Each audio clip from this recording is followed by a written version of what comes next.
함께 나눌 말씀 신약성경 마태복음 4장 18절부터 22절까지 말씀 봅니다. 마태복음 4장 18절부터 22절까지 말씀입니다.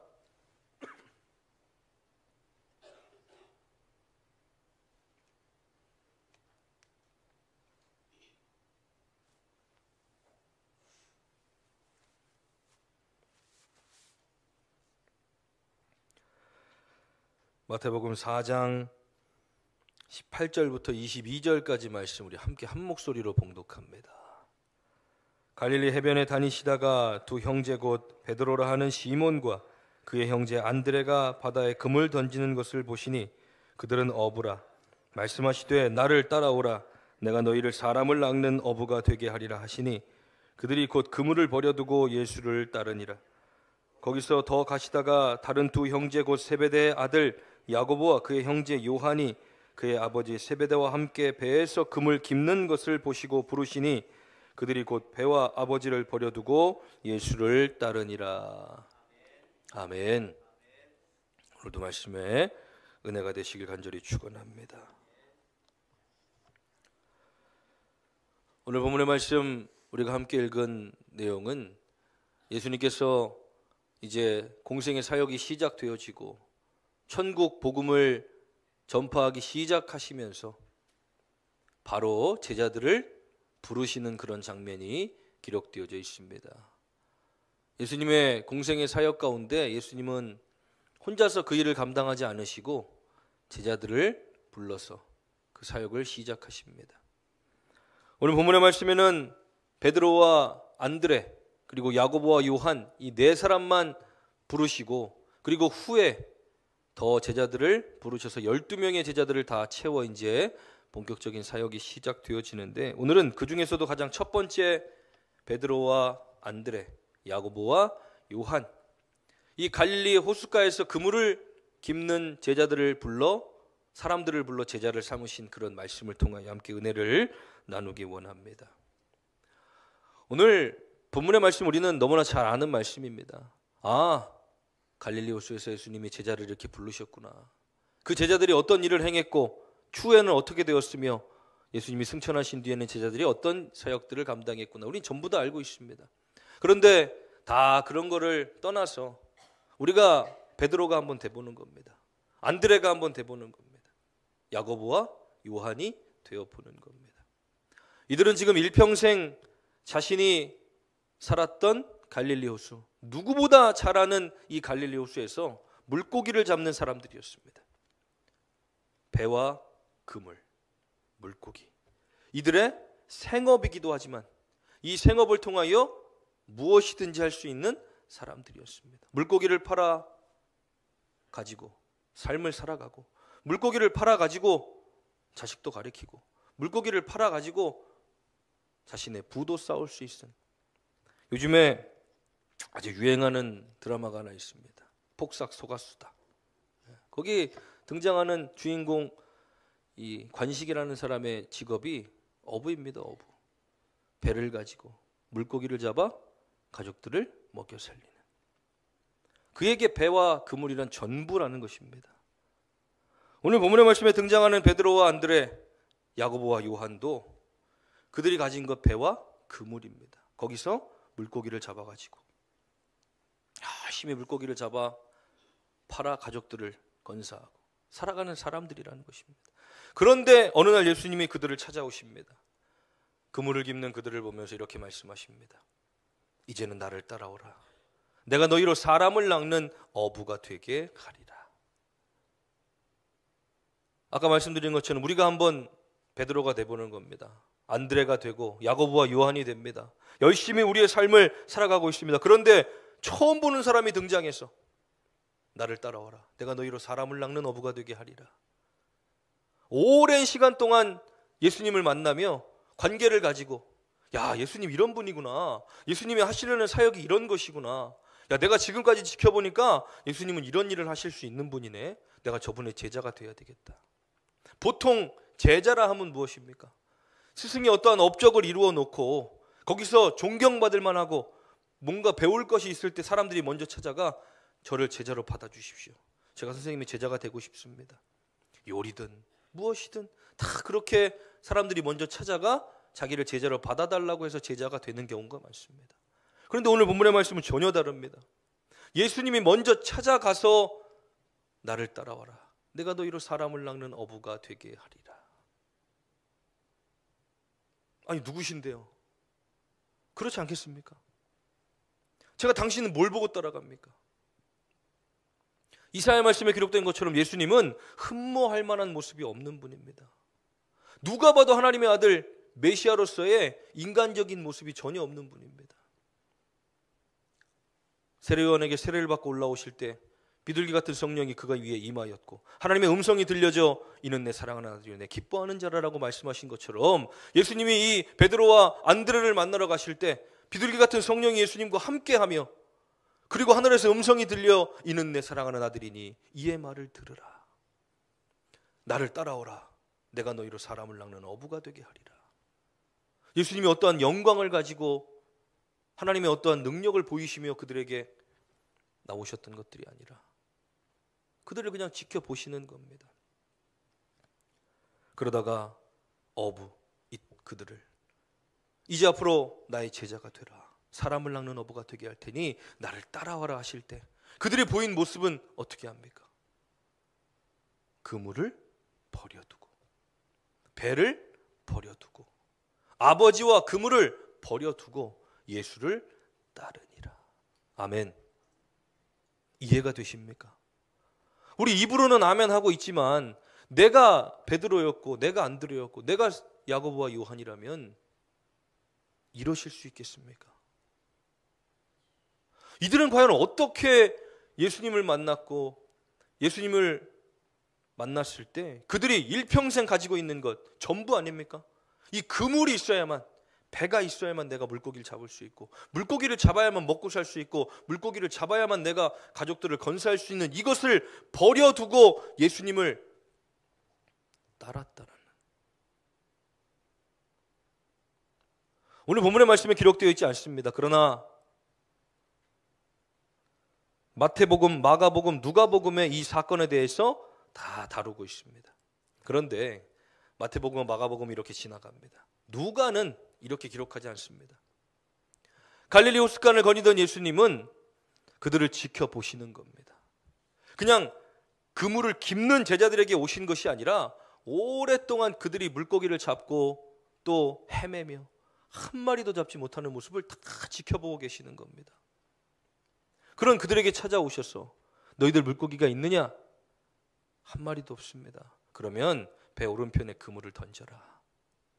그때 베드로가 뭐라고 말합니까? 선생님, 내가 밤이 새도록 잡은 것이 없지만은 내가 당신의 말씀에 의지하여 그물을 던지겠습니다. 누가복음 5장에 기록된 말씀입니다. 그물을 건져 올렸더니 많은 물고기가 잡히게 됐는데 그때 베드로가 예수님께 뭐라고 합니까? 주여, 나는 죄인입니다. 나를 떠나시옵소서. 예수님이 베드로를 찾아와 배 오른편에 그물을 던지라고 말씀하실 때 선생님, 내가 잡은 것이 없지만은 말씀에 의지하여 배 오른편에 그물을 던지겠습니다. 그러나 그 물고기를 잡고 나서는 예수님 앞에 주여, 나는 죄인입니다. 나를 떠나시옵소서. 완전히 달라진 겁니다. 누구보다 잘 아는 베드로의 삶의 터전, 일평생 해왔던 자신의 일, 이 갈릴리 호숫가에서 물고기 잡는 일은 베드로와 안드레, 야고보와 요한보다 잘하는 사람은 없습니다. 평생 동안 거기서 물고기를 잡았기 때문에. 그런데 난생 처음 보는 사람이 베드로를 찾아와 배 오른쪽에 그물을 던져라. 선생님, 장난하십니까 지금? 내가 여기서 일평생을 살았는데 여기 나보다 잘하는 사람이 누가 있습니까? 그런데 당신의 말씀에 의지하여 내가 그물을 던지겠습니다. 그가 자신이 제일 잘하는 자신의 삶의 터전에서 그물을 던질 때 한 마리도 잡지 못했던 물고기를 예수님의 말씀에 의지하여 그물을 던질 때 그 배가 가득 차도록 물고기를 건져 올릴 때 그가 고백한 것, 야, 내가 지금까지 어부로 살면서 잘못된 지식이 있었나 보네요. 내가 지금까지 물고기를 잡으면서 한 가지 빼놓은 게 있나 보네요. 어떻게 이런 일이 있을 수 있습니까? 하지 않았다는 것입니다. 주여, 나는 죄인입니다. 나를 떠나시옵소서. 그리고 예수님께서 나를 따라오라 말씀하실 때 그가 가진 것들을 버려두고 예수님을 따르게 되었다는 것입니다. 그가 대단한 사람이었을까요? 베드로가 어떤 능력을 가진 사람이었을까요? 예수님의 제자들을 다 보면 죄인이었고 부족한 사람이었고 연약한 사람들이었습니다. 예수님은 그걸 몰라서 부르신 것이 아니라 그들은 그렇게 해도 예수님의 능력이 그 안에 부어질 때 그들이 능히 감당할 수 있는 사람들로 바뀌어질 수 있기 때문에 그들을 택하여 부르셨다는 겁니다. 이 세상에 수많은 사람들이 살아가고 있습니다. 그런데 하나님은 택하여 부르시는 겁니다. 우리를 택하여 부르시고 우리를 먼저 부르시고 왜 먼저 부르셨겠습니까? 하나님이 어떤 분이 소개해 주시려고, 십자가가 어떤 것인지 알려주시려고? 아닙니다. 마가복음 3장 말씀에 보면 왜 제자를 부르셨는가? 가르치고 전파하고 치유를 위하여 제자들을 먼저 부르셨다는 것을 보게 되어집니다. 오늘날 한국교회가 가져야 할 사명, 다시 처음으로 돌아가 교회가 세워진 분명한 이유와 목적, 가르치고 전파하며 치유하는 사역이 우리 가운데 분명히 일어나야 할 줄 믿습니다. 그런데 그것은 누구를 통해 이루어집니까? 우리를 통해서입니다. 나를 통해서입니다. 이제는 하나님의 교회, 이 교회의 건물이 주는 그런 상징적인 의미가 아니라 한 사람 한 사람이 하나님의 교회가 되어 이 세상 가운데로 파송받은 예수 그리스도의 제자가 되어 이제는 말씀을 가르치고 전파하며 그리고 놀라운 치유의 역사들을 이루어가는 것, 그것이 한국교회가 이제 감당해야 할 일이라면 우리는 여기서 질문을 한번 던져봐야 합니다. 우리는 제자입니까? 제자입니까? 몇몇의 소수들, 수많은 무리들 중에 12명만 예수님의 제자로 부르심을 받은 것처럼 소수들만이 제자가 되어 다른 사람들은 다 상관없이 그저 열심히 나를 위해 살고 그냥 주일만 왔다 갔다 하는 크리스천으로 살다가 택함 받은 몇 사람들만 나아가 복음을 전하고 택하신 몇 사람들만 하나님의 일꾼이 되어 살아가는 것이 하나님의 뜻이겠습니까? 제자로 부르신 예수님은 이제 본격적으로 사역을 시작하시며 많은 사람들을 만나십니다. 이곳저곳 다니시며 병든 사람들, 귀신 들린 사람들, 억눌린 사람들 다 만나서 그들을 자유케 하시고 온전케 하시고 깨끗게 하시고 말씀으로 그들에게 천국의 복음을 전파하시는 것. 왜 그들에게 복음을 전하셨겠습니까? 하나님의 나라를 알도록, 그리고 그 나라를 선포하도록. 은혜를 입은 사람들은 가만히 있지 않습니다. 주날 구원했으니 어찌 잠잠하리, 기쁨에 경배드리리. 주를 향한 나의 사랑 멈출 수 없네, 멈출 수 없네. 멈출 수 없으니 선포하는 겁니다. 우리에게 베푸신 하나님의 은혜, 그 구원들이 나를 살리고 내가 살아갈 수 있는 원동력이 되어지니 그것을 가만히 있지 못하고 하나님이 나와 함께 하셨습니다. 하나님이 나를 구원하셨습니다. 내가 하나님의 은혜로 살아가고 있습니다. 우리는 우리의 삶 속에 입술로 그것들을 증거하고 전파하는 증거자가 되고 그리고 제자로서의 삶을 살아가야 한다는 것입니다. 예수님이 제자를 불러 전파하고 가르치고 치유하는 일들에 그들을 사용하기 원하셨습니다. 그래서 다 내보내셔서 복음을 전파하게 하십니다. 제자들이 돌아오면서 뭐라고 말씀합니까? 예수님, 예수님의 이름이면 귀신들도 떠나가다이다. 예수님의 이름의 능력을 가지고 나아가서 복음을 전했더니 그런 일들이 실제적으로 나타나는 겁니다. 와! 그때 예수님이 귀신이 떠나간 것으로 기뻐하지 말고 천국에 너희의 이름이 기록된 것으로 기뻐하라고 말씀하십니다. 구원을 주셨지만 구원받은 자로서의 삶은 복음을 전해야 하는 것입니다. 구원받은 것으로 끝나는 것이 아니라 우리에게 베푸신 은혜를 기억하며 내가 제자로서의 삶을 살아가는 것. 제자의 삶이 무엇입니까? 예수님을 따라다니던 제자들, 수많은 무리들이 예수님을 만나 스쳐 지나가기도 하고 예수님이 기적과 이적을 행하시는데 옆에서 지켜보기도 하고, 그리고 그 은혜를 힘입기도 하고, 많은 사람들이 그 삶을 살아가지만, 그러나 모든 사람들이 그것을 다 전파하는 것은 아닙니다. 지켜보면서 뒤에서 수군수군하는 사람, 이것을 비판하는 사람, 아니 왜 안식일에 손만한 사람을 고치는 거야? 아니 안식일에 왜 저런 일들을 행하시? 어떤 사람들은 야 진짜 대단하다. 옆에서 그것들을 구경하는 구경꾼, 무리들이 더 많았지. 그 일을 가지고 은혜를 힘입어 전파하는 사람들. 10명의 병자를 고쳐주셨지만 9명은 다 돌아가고 1명만 돌아와 엎드려 경배하며 그 일을 전파했던 것처럼 모든 사람들이 다 그렇진 않다는 것입니다. 그러나 우리는 이제 그 사명을 깨달아야 할 줄 믿습니다. 왜 이 사순절 가운데 예수님의 십자가를 깊이 묵상해야 합니까?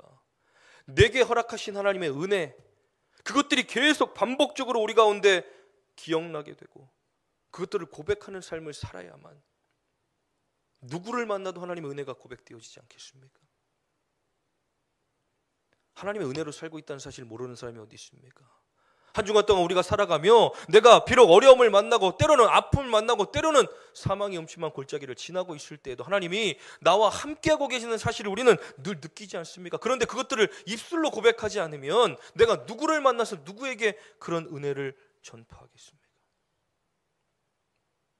강단에서 계속해서 말씀드리지 않습니까? 감사헌금 내십시오. 하나님 앞에 감사의 내용 기록해서 꼭 하나님 앞에 드리십시오. 왜 그렇겠습니까? 왜 자꾸 강조하겠습니까?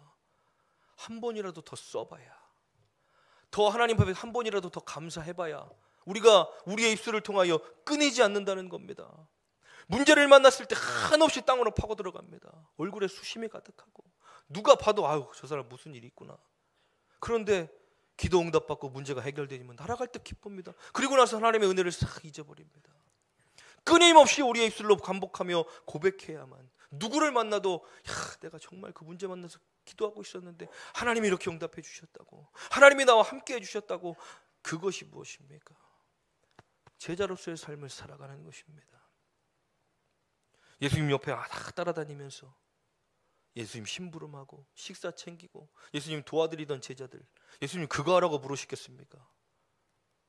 기도하라고, 복음 전하라고, 제자로서의 삶을 살라고 부르셨는데 그렇지 못한 채 그냥 살아가고 있는 이 제자들의 모습, 결국 그들은 귀신 들린 아이를 데려온 부모 앞에서도 그 아이를 온전케 하지 못한, 예수님 그때 뭐라고 말씀하십니까? 기도 외에는 이런 유가 나갈 수 없느니라. 예수님이 붙잡히실 때 제자들에게 말씀하십니다. 깨어 기도하라. 너희가 잠시도 깨어 기도할 수 없느냐? 계속해서 말씀하실 때 제자들은 끊임없이 육체의 연약함을 이겨내지 못하고 잠을 자며 기도하지 못합니다. 예수님이 붙잡히셨을 때 어떻게 합니까? 뿔뿔이 흩어지고 예수님을 부인하는 지경에까지 이르게 되는 겁니다. 기도하지 않으면 우리는 제자로서의 삶을 살아갈 수 없습니다. 기도하지 않으면 내가 왜 제자로 살아가야 하는지 우리는 전혀 깨닫지 못한다는 겁니다. 우리에게 주신 사명, 나를 먼저 부르신 하나님의 가장 큰 이유와 목적이 우리를 제자로 사용하시기 위해서. 모든 사람들이. 그래서 예수님께서 말씀하시지 않았습니까? 너희는 예루살렘을 떠나지 말고 약속하신 성령을 기다려라. 그러면 너희에게 성령이 임할 것이고 성령이 너희에게 임한 너희가 권능을 받고 예루살렘과 온 유대와 사마리아와 땅 끝까지 이르러 내 증인이 되리라. 우리의 사명은 무엇입니까? 증인이 되는 사명입니다. 성령 받은 제자들은 어떻게 합니까? 나가서 말씀을 전할 때마다 3,000명, 5,000명씩 변화되어집니다. 가는 곳마다 교회가 세워집니다. 핍박과 환난을 받을 때마다 교회는 부흥합니다. 오늘부터 나가서 3,000명, 5,000명씩 세워놓고 복음 전하실 수 있겠습니까? 우리가 해야 할 사명, 내가 서 있는 이곳에서, 내가 살아가는 나의 삶의 자리에서 하나님을 고백하는 것, 그것이 우리의 사명이라는 겁니다. 대단히 나아가서 막 만나는 사람마다 전도지를 주고 하나님의 은혜를 전하고 복음을 전하고, 물론 이런 사명들을 가지고 열심히 하는 분들도 있지만, 그러나 우리의 삶 가운데 오늘부터 하던 일을 모두 다 멈추고 이제 복음 전하는 일에 우리의 인생을 다하겠습니다. 자, 일 그만두십시오. 성경에 어디 이렇게 써 있습니까? 우리가 살아가는 우리의 삶에서 나는 주어진 내 자리에서 최선을 다해 살아가며 우리의 입술로 하나님을 고백하는 겁니다.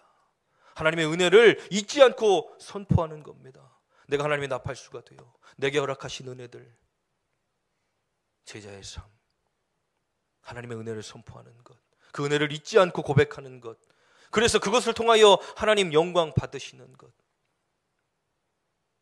우리에게 원하시는 삶이 그런 삶 아니겠습니까? 제자로 살아가는 삶, 누구를 통하여? 나를 통하여. 아유, 나는 그냥 교회 다니는 것만 해도 충분해요. 일주일에 한 번 교회 가는 것도 참 버거운데요. 언제까지 그렇게 사시겠습니까? 하나님이 우리에게 생명을 주셨는데 생명을 비친 자들로서의 삶이 그저 나만을 위한 삶이라면 예수님의 생명의 가치가 그것밖에 안 됩니까? 온 힘을 다해 마음과 정성을 다해 주님을 예배하며 나아가 하나님의 은혜를 선포하는 것, 믿음으로 증거하는 것, 우리에게 반드시 필요한 일인 줄 믿습니다. 우리 시간 함께 찬양하고 기도할 때 나를 통하여 하나님 나를 교회로 부르셨고 나를 교회로 세우셨고 나를 통하여 그 일들을 이루기 원하실 때 우리가 정말 이 사순절 가운데 정말 예수님의 십자가를 깊이 생각하며 묵상할 것이 무엇입니까? 주님이 당하신 그 고난과 고통 무엇입니까? 나를 살리기 위한 그 생명의 십자가, 생명을 빚진 자들로서의 삶은 이제 하나님의 사랑을 증거하는 일입니다. 나를 위해 십자가에 지신 예수 그리스도를 증거하는 삶, 그분의 삶을 닮아 나도 복음 전하는 삶, 그분의 삶을 닮아 나도 가르치고 전파하며 치유하고 하나님의 교회로서 온전히 서서 가는 삶. 지금 서 있는 이곳에서 주님 높임을 받으시옵소서. 내가 서 있는 이곳 주님의 땅이니 나를 통하여 우리의 인생이 2년이 남든 10년이 남든 30년이 남든 몇 년이 남든 아무 중요하지 않습니다. 그냥 우리의 삶 속에 끊임없이 고백하는 겁니다. 가족들을 만날 때, 자녀들을 만날 때, 이웃들을 만날 때, 누군가를 만날 때 하나님의 사랑을 끊임없이 고백하는 겁니다. 멈출 수 없는 이 사랑, 이 은혜, 그 감사들을 계속해서 고백합니다. 우리는 열심히 씨를 뿌려 심으면 자라게 하시고 거두게 하시는 분은 하나님이신 줄 믿습니다. 나를 통하여 주님 영광 받아 주시옵소서. 나의 삶을 통하여 하나님 정말로 나의 삶이 가치 있는 삶, 하나님이 기뻐하시는, 하나님이 쓰시는 삶이 되어지길 원합니다. 우리 함께 찬양하고 기도합니다. 지금 서 있는 이곳에서 높임을 받으소서. 내가 밟는 땅 주님의 땅이니 하늘이 주의 이름 높이 올리며 넓은 바다가 주를 노래해 모든 만물 주를 경배해 모든 입술 주를 찬양해 천지를 만드신 만물의 통치자 높임을 받으소서. 내 평생에 주의 이름 높이며 어느 곳에서든지 주님을 예배하리라. 내가 밟는 모든 땅 아버지의 영광이 선포돼야 하리. 찬양하며 주님을 예배할 때 하늘 가득한 주의 영광 보리라. 나를 통하여 나의 입술을 인하여 모든 만물 주를 경배해 모든 만물 주를 경배해 모든 입술 주 찬양해.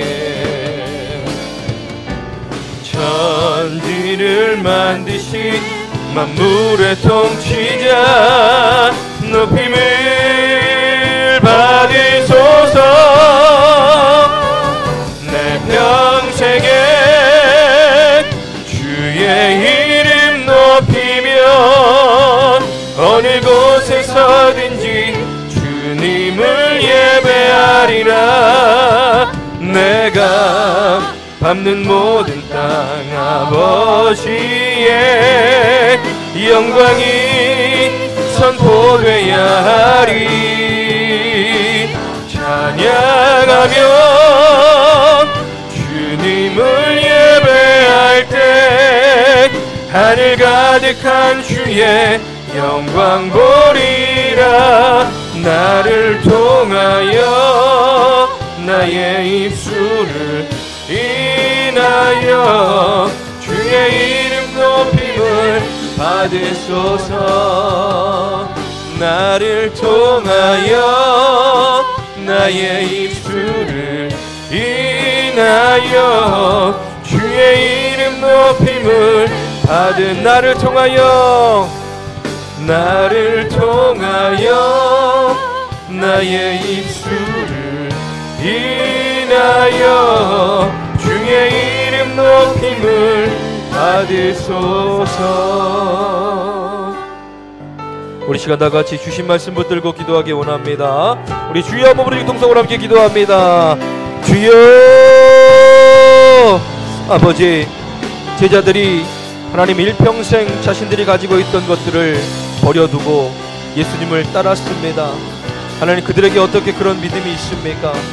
하나님, 우리는 20년 30년 예수 믿어도 아직도 버리지 못하고 아직도 내어놓지 못한 나의 아버지 육체의 생각들, 정욕들, 탐심들, 하나님 이것들을 통하여 하나님 우리 여전히 나를 위해 살아가고 있고 아버지 그것들을 위하여 하나님 아버지 정말로 귀하고 가치 있는 것들을 아버지 바꿔내며 살 때가 너무나도 많이 있습니다. 하나님, 이제 깨닫기 원합니다. 그 십자가를 통하여 하나님 우리가 붙들어야 할 것이 무엇인지, 따라야 할 것이 무엇인지, 무엇을 붙잡고 나아가야 하는지 주님 깨닫기 원합니다. 우리의 삶의 주인의 자리를 내어드리고 아버지 성령으로 역사하신 하나님의 놀라운 은혜, 그 능력들을 붙들고 내가 나아가 이제 하나님의 은혜를, 그 사랑을 전파하는 자들 되기 원합니다. 하나님의 나팔수가 되어 정말로 내게 허락하시는 놀라운 은혜, 그 구원, 그 사랑, 그 능력, 그 역사하심을 아버지 멈추지 않고 전할 수 있는 우리들의 삶이 되어 하나님, 정말로 하나님, 정말 이제 하나님 구경꾼, 참견꾼, 말꾼이 아니라 정말 예수 그리스도의 제자가 되어 이 세상을 살아가기 원합니다. 이 땅에 서기 원합니다. 그렇게 쓰임받기 원합니다. 하나님, 가치 있는 인생, 가치 있는 삶을 통해 하나님 나아가길 간절히 원하오니 주의 하나님 붙잡아주시옵소서. 나를 통하여 하나님 이루어 가시길 믿습니다. 나를 통하여 이루어 가시길 원하시는 줄 믿습니다. 하나님 아버지 붙잡아주시옵소서.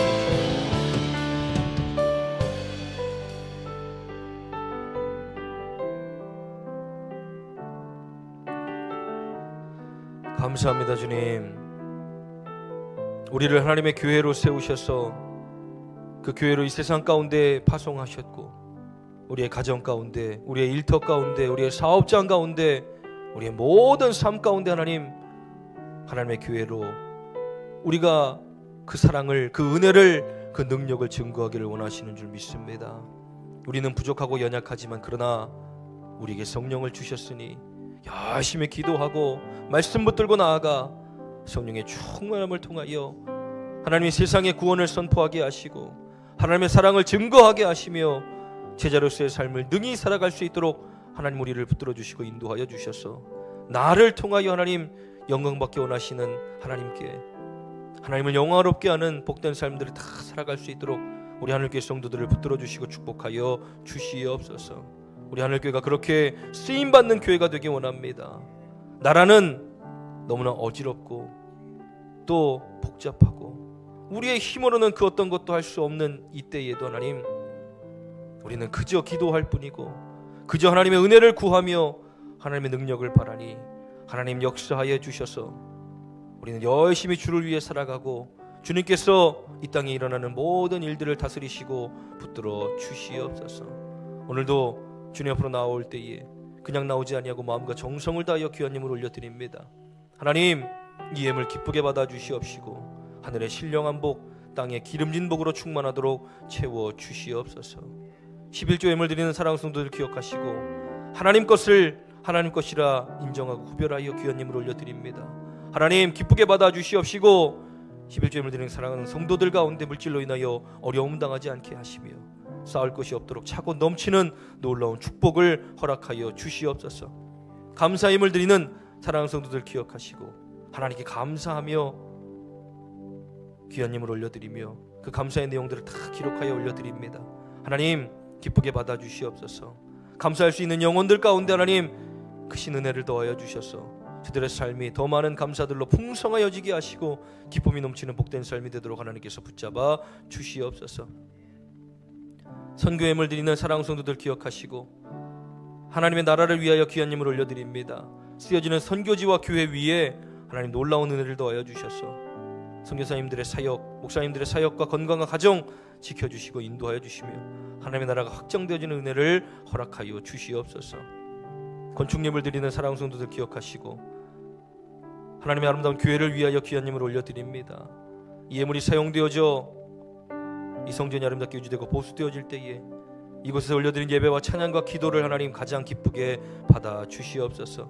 주일헌금, 속회헌금, 1000번제, 생일 장학헌금 그리고 기타 헌금 하나님 올려드립니다. 어려움 속에서도 하나님 것을 구별하여 이 땅에 쌓아두지 않고 하늘에 쌓아두니 하나님 그 누구도 해하지 못하는 하늘의 귀한 보물 되게 하여 주시옵소서.